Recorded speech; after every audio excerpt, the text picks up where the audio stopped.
पूरी धरा भी अगर साथ दे तो कुछ और बात है। तू जरा भी अगर साथ दे तो कुछ और बात है। यूं तो चलने को एक पाँव से भी चल सकते हैं लोग, लेकिन दूसरा भी अगर साथ दे तो कुछ और बात है। जय श्री कृष्णा दोस्तों, स्वागत है आपका हमारे राधे कृष्ण के चैनल पर, जहां मिलते हैं आपको ज्ञानवर्धक, स्पिरिचुअल और मोटिवेशनल वीडियो। आप सुन रहे हैं श्रीमद् भागवत गीता के एक शानदार सीरीज, जिसका नाम है भागवत गीता से मिलने वाली सीख। और आज हम जानेंगे श्रीमद् भागवत गीता के 10वें अध्याय से क्या सीखा जा सकता है। साथियों, भागवत गीता के अब तक के जितने अध्यायों का हमने वर्णन किया है, उसमें यह अध्याय सबसे महत्वपूर्ण है, क्योंकि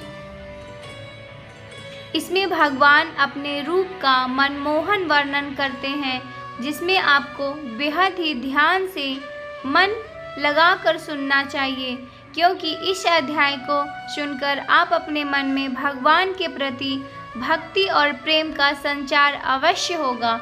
इस वीडियो में हम बात करेंगे 10वें अध्याय के सार की, बहुत ही सरल भाषा और आसान से शब्दों में।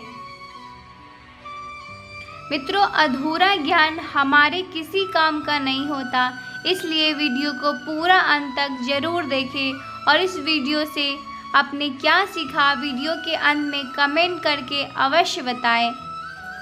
अगर आप इस चैनल पर पहली बार आए हैं तो चैनल को सब्सक्राइब करना ना भूलें। श्रीमद् भागवत गीता के 9वें अध्याय में हमने जाना कि भगवान की परम महिमा क्या है। जब हम अलग अलग देवताओं की पूजा करते हैं तो उससे क्या होता है? क्या एक पापी भी भगवान की भक्ति कर सकता है? और मनुष्य जीवन को परम लक्ष्य क्या है? श्रीमद् भागवत गीता के 10वें अध्याय में हम जानेंगे कि भगवान को कोई रूप होता है, भगवान कहाँ कहाँ और किस किस रूप में रहते हैं। क्या मनुष्य के लिए भगवान को पूरा जान पाना संभव है? तो चलिए विस्तार से जानते हैं श्रीमद् भागवत गीता के शिक्षाओं के बारे में। मित्रों, वैसे तो आपने बहुत बार सुना है कि भगवान ऐसे हैं, भगवान वैसे हैं, यहाँ है, वहाँ है, हर जगह है। आज इस 10वें अध्याय में हम इसके बारे में बारीकी से जानेंगे। इस अध्याय के प्रारंभ में भगवान श्री कृष्ण अर्जुन से कहते हैं कि भूज एक ब्रह्मांडों में परम वचते अहि प्रिय,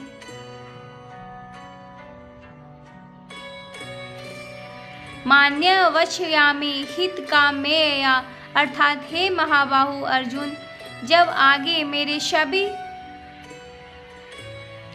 दिव्य उपदेशों को पुनः सुनो, क्योंकि तुम मेरे प्रिय हो और मुझे प्रेम करते हो, इसलिए मैं तुम्हारे कल्याण के लिए तुम्हें इन्हें प्रकट करूँगा। इस श्लोकों में भगवान श्री कृष्ण अर्जुन को कहते हैं कि जो मेरे परम रहस्य युक्त वचन है, उनको दोबारा सुनो। दोबारा इसलिए सुनने के लिए कहते हैं क्योंकि जब तक भक्त उस आखिरी तक नहीं पहुँचते, परम धाम तक नहीं पहुँचते, तब तक भक्त के गिरने का, लड़खड़ाने का खतरा बना रहता है। और जो बीच बीच में समस्याएं आती है, उससे भगवान अपने भक्त को पूरी तरह सचेत रखना चाहते हैं। भगवान कहते हैं, मेरे जन्म से कोई नहीं जानता, ना तो स्वर्ग के देवता और न ही महान ऋषि मुनि मेरी उत्पत्ति या वैभव को जानते हैं, क्योंकि मैं ही सभी देवताओं और महान ऋषियों की उत्पत्ति का उद्गम हूँ। इस अध्याय में भगवान श्री कृष्ण ने अपनी भव्य और दीप्तिमान महिमा का वर्णन किया है, जिससे अर्जुन को भगवान ने अपना ध्यान केंद्रित करने में सहायता मिल सके। 9वें अध्याय में श्री कृष्ण ने भक्ति योग या प्रेममय भक्ति की व्याख्या करते हुए अपने कुछ वैभव का वर्णन किया था। यहाँ इस अध्याय में वे अर्जुन के भीतर श्रद्धा और भक्ति को बढ़ाने के प्रयोजन से अपनी अनंत महिमा का वर्णन करते हैं। श्री कृष्ण बताते हैं कि वे सृष्टि में प्रकट प्रत्येक अस्तित्व का स्रोत है। मनुष्य में विविध प्रकार के गुण उन्हीं से उत्पन्न होती है। सात माहे 4 महान ऋषि और 4 मनु का जन्म उनके मन से हुआ और बाद में संसार के सभी मनुष्य इससे प्रकट हुए जो यह जानते हैं कि सबका उद्गम भगवान है। वे अगाध श्रद्धा के साथ उनकी भक्ति में तन्वीन रहते हैं। ऐसे भक्त उनकी महिमा की चर्चा कर पूर्ण संतुष्टि एवं मानसिक शांति प्राप्त करते हैं और अन्य लोगों को भी जागृत करते हैं, क्योंकि उनका मन भगवान में एकीकृत हो जाता है। इसलिए भगवान उनके हृदय में बैठकर उन्हें दिव्य ज्ञान प्रदान करते हैं ताकि वे उन्हें सुगमता से प्राप्त कर सके। श्री कृष्ण से यह सब सुनकर अर्जुन कहते हैं कि उसे पूर्ण रूप से भगवान की सर्वोच्च स्थिति का बोध हो गया है और वह यह घोषणा करता है कि भगवान श्री कृष्ण संसार के परम स्वामी हैं। फिर वह भगवान से विनम्र अनुरोध करता है कि वे पुनः अपनी अनुपम महिमा और अधिक से अधिक वर्णन करें, जिसका श्रवण करना अर्जुन के लिए अमृत के सेवन करने के समान है। श्री कृष्ण प्रकट करते हैं क्योंकि वे ही सभी का आदि मध्य और अंत है, इसलिए सभी अस्तित्व उनकी शक्तियों की अभिव्यक्ति है। वे सौंदर्य वैभव शक्ति ज्ञान और समृद्धि का अंत महासागर है। जब हम कहीं किसी असाधारण व्यक्ति को देखते हैं जो हमारी कल्पना करती है और हमें आनंद में निगमन कर देती है, तब हमें उसे और कुछ न मानकर भगवान की महिमा का श्लिंग मानना चाहिए। वे ऐसे विद्युत ग्रह के समान हैं जहां से मानव जाति के साथ साथ ब्रह्मांड में सभी पदार्थ अपनी ऊर्जा प्राप्त करते हैं। तत्पश्चात शीर्ष अध्याय में वे उन सभी श्रेष्ठ पदार्थों, व्यक्तित्वों और क्रियाओं का मनमोहन वर्णन करते हैं जो उनके विशाल वैभव को प्रदर्शित करते हैं। इस प्रकार से वे यह कहकर इस अध्याय का समापन करते हैं कि उन्होंने अभी तक अपनी जिस अनुपम महिमा का वर्णन किया है उसमें उनकी अनंत महिमा के महत्व का अनुमान नहीं लगाया जा सकता है, क्योंकि वे ही अनंत ब्रह्मांड को अपने दिव्य स्वरूप के एक अंश के रूप में धारण किया है।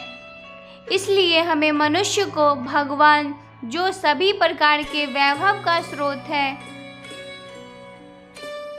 उन्हें ही अपनी आराधना का लक्ष्य मानना चाहिए। आगे भगवान कहते हैं,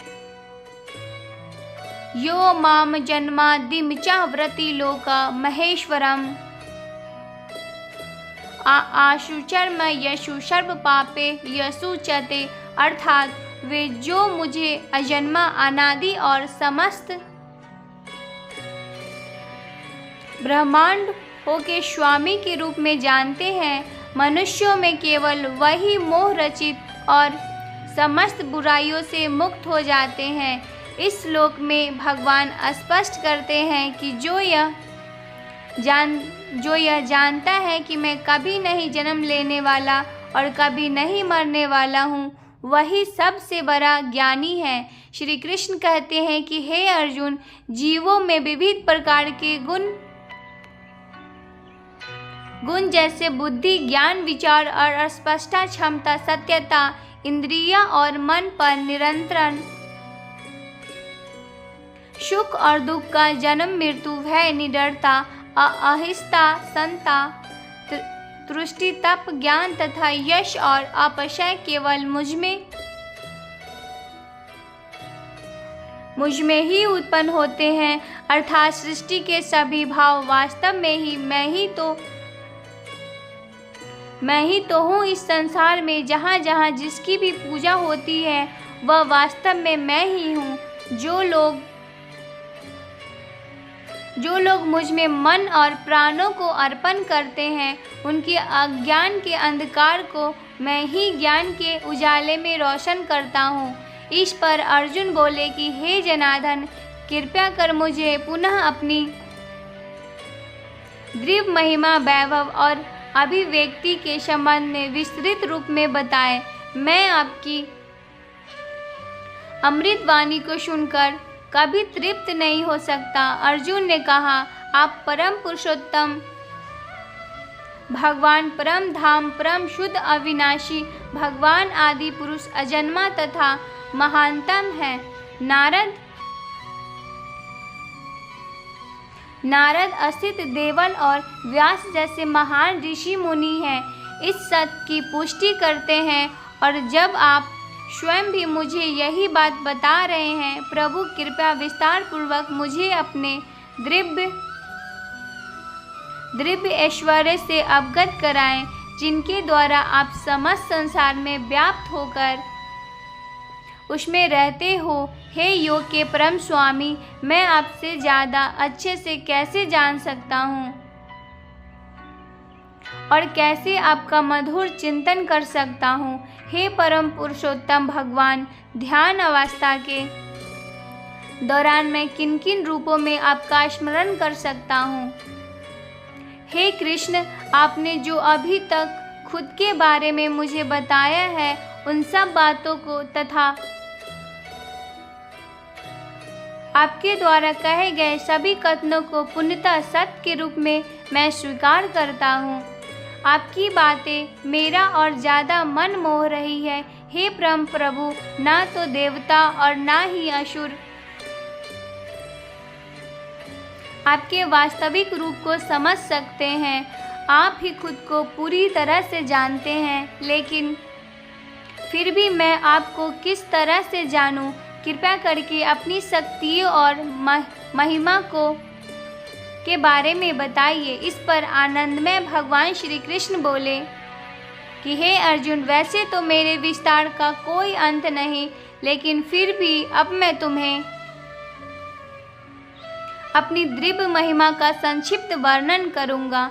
हे श्रेष्ठ कुरु वंशी का इस वर्णन का कहीं भी कोई अंत नहीं। मेरा जो भी जानकारी तेरे लिए जानना जरूरी है, उसे मैं तुझे बताऊंगा। मित्रों, इससे आगे भगवान आपकी अलौकिक और सुंदर महिमा का मनमोहन वर्णन सभी श्रेष्ठ पदार्थों, व्यक्तियों और क्रियाओं के माध्यम से करते हैं, जो उनके विशाल वैभव को प्रदर्शित करते हैं। इसे आप बहुत ही ध्यानपूर्वक सुने। श्री कृष्ण कहते हैं कि हे अर्जुन, सभी जीवित प्राणियों के हृदय में स्थित हूँ। मैं ही समस्त जीवों का आदि, मध्य और अंत हूँ। मैं विष्णु हूँ, प्रकाशमान पदार्थों। मैं सूर्य और चंद्रमा हूँ। वेदों में साम वेद, देवताओं में स्वर्ग का राजा इंद्र हूँ। इंद्रियों के बीच में मन और जीवित प्राणियों के बीच चेतना हूँ। रुद्र में मुझे शंकर जानो। यक्ष में मैं कुबेर हूँ। वस्त्र में मैं अग्नि हूँ और पर्वतों में मेरु हूँ। हे कृष्ण, पुरोहितों में मुझे बृहस्पति जानो और सेना नायकों में मैं कार्तिकेय हूँ और सभी जलाशयों में समुद्र हूँ। मैं महर्षियों में भृगु हूँ। ध्वनियों में दिव्य ओम हूँ। मुझे यज्ञों में जपने वाला पवित्र नाम समझो। अंचल पदार्थों में मैं हिमालय हूँ। वृक्षों में मैं बरगद हूँ और देवो ऋषियों में मैं नारद हूँ। गथों में मैं चित्ररथ हूँ। सिद्ध पुरुषों में मैं कपिल मुनि हूँ। अश्व में मुझे ऊंचे सवा समझो। जो अमृत के लिए समुद्र मंथन के समय प्रकट हुआ था। हाथियों में मुझे गर्वित रावत समझो और मनुष्य में मैं राजा हूँ। शस्त्रों में मैं ब्रज हूँ और गायों में मैं कामधेनु हूँ। संगति के समस्त कारणों में मैं प्रेम हूँ। देवता कामदेव और सपों में मैं वासुकी हूँ। जलचर में मैं वरुण हूँ। पितरों में आयामा हूँ और नीमों में निमायक। मैं मृत्यु का देवता यमराज हूँ। दैत्यों में मैं प्रहलाद हूँ और दमनकर्ताओं में मैं काल हूँ। पशुओं में मुझे सिंह मानो और पंछियों में मुझे गरुड़ मानो। पवित्र करने वालों में मैं वायु हूँ और शस्त्र लाने वालों में मैं भगवान श्री राम हूँ। जलीय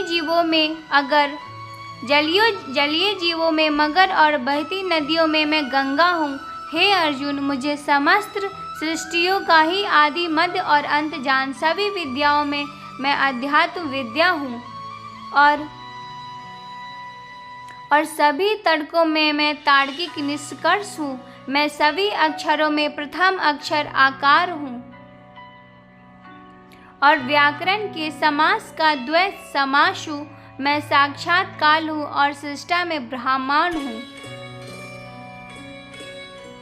मैं सर्वभंशी मृत्यु हूँ और आगे भविष्य में होने वाले अस्तित्व को उत्पन्न करने वाला मूल भी मैं ही हूँ। स्त्रियों के गुणों में मैं कृति, स्मृति, मधुर वाणी, स्मृति, बुद्धि, साहस और क्षमा हूँ। शाम वेद के मैं मुझे बहुत साम और छंदों में मुझे गायत्री मन समझो। मैं 12 मासों में मार्गशीर्ष और ऋतुओं में पुष्प खिलाने वाली वसंत ऋतु हूँ। समस्त लियों में मैं जुआ हूँ और तेजस्व में तेज हूँ। विजेताओं में विजय हूँ। संकल्पकर्ताओं का संकल्प और धर्मात्माओं का मैं धर्म हूँ। भूतो योग ऋषि वंश में हो। मैं कृष्ण और पांडवों में अर्जुन हूँ। ऋषियों में मैं वेद व्यास और महान विचारकों में मैं शुक्राचार्य हूँ। रहस्यों में मौन और बुद्धिमानों में उनका विवेक हूँ। मैं सभी प्राणियों का जनक बीज हूँ। कोई भी चर या अचर मेरे बिना नहीं रह सकता। हे शत्रु विजेता, मेरी दिव्य विभूतियों का कोई अंत नहीं है। मैंने जो भी तुमसे कहा ये मेरी अनंत महिमा का सिर्फ संकेत मात्र है। तुम जिसे सौंदर्य, ऐश्वर्य और तेज के रूप में देखते हो उसे मेरे से उत्पन्न किंतु मेरे तेज का स्लिंग मानो। मित्रों, इस अध्याय के अंतिम श्लोक में भगवान कहते हैं कि हे अर्जुन, इस प्रकार से विस्तृत ज्ञान की क्या आवश्यकता है। मुझे पूरे जानने के लिए किसी काम का नहीं है। केवल इतना समझ लो कि मैं अपने एक अंश मात्र से सकल सृष्टि में व्याप्त होकर उसे धारण करता हूँ। अर्थात यह संसार तो मेरे एक छोटे अंश मात्र से ही चलता है। दोस्तों, इस अध्याय में आप जान गए होंगे कि ऐसी कोई जगह नहीं है जहाँ पर भगवान न हो। और श्री कृष्ण ने यह भी कहा है कि अर्जुन को ना तो ईश्वर को पूरा जानना जरूरी है और ना ही वह पूरा विस्तार में भगवान को जान पाएगा। दोस्तों, आपको अपने जीवन में इस तरह से जोड़कर देखिए कि जैसे भगवान ने कहा कि मैं अनंत हूँ और तू उतना ही जान जितना तेरे लिए जरूरी है। ठीक उसी प्रकार से हमें भी अपने जीवन में उन चीज़ों को जानने में अपनी ऊर्जा और समय व्यर्थ नहीं करनी चाहिए जिसका जानना हमारे लिए ज़रूरी नहीं होता। सिर्फ हमें इतना ही ध्यान रखना है कि ऐसा कौन सा ज्ञान है जो हमें अपनी मंजिल तक पहुंचाएगा। हमें सिर्फ उतना ही ज्ञान अर्जित करके अपने धर्म में लग जाना इधर उधर की बातों में पड़कर विचलित नहीं होना चाहिए। मित्रों, मैं आशा करता हूँ कि आपको इस वीडियो से बहुत कुछ सीखने को मिला होगा। वीडियो अच्छी लगी हो तो चैनल को लाइक एंड सब्सक्राइब करें।